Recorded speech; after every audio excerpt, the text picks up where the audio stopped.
السلام علیکم، welcome back to my channel Momina stories. ایک چھوٹے سے گاؤں میں جہاں سب کچھ پرانی طرز کا تھا، علی کو ایک روز اسکول سے واپسی پر ایک عجیب سی چیز نظر آئی۔ یہ ایک چھوٹا سا روبوٹ تھا جس کی آنکھیں نیلی بتیوں کی طرح چمک رہی تھیں۔ علی نے اس کے قریب جا کر پوچھا، "تم کون ہو؟" روبوٹ نے جواب دیا، "میرا نام بکسو ہے، مجھے اس جگہ کا نہیں پتہ تھا اور میں راستہ بھول گیا ہوں۔"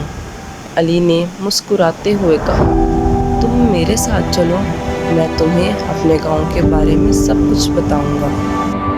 اگلے چند دنوں میں علی اور بکسو کی دوستی گہری ہوتی گئی۔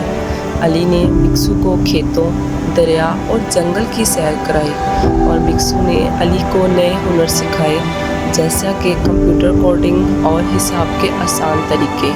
دونوں نے ساتھ مل کر کئی مزیدار تجربات کیے اور گھنٹوں تک باتیں کیں۔ ایک دن علی کے والد نے گاؤں والوں کو بتایا کہ بکسو اصل میں کسی بڑی کمپنی کا تھا اور اسے واپس کرنا پڑے گا۔ علی غمگین ہو گیا اور بکسو سے بچھڑنے کا سوچ کر اس کی آنکھیں نم ہو گئیں۔ بکسو نے اسے دلاسا دیا اور کہا، "دوستی کبھی ختم نہیں ہوتی، علی، میں ہمیشہ تمہاری یادوں میں رہوں گا۔"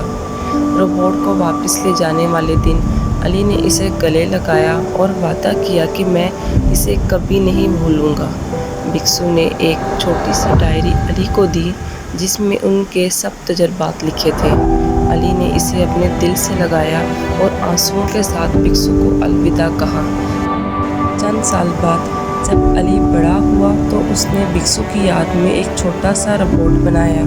اسے دیکھ کر علی کو ہمیشہ بکسو کی یاد آتی رہتی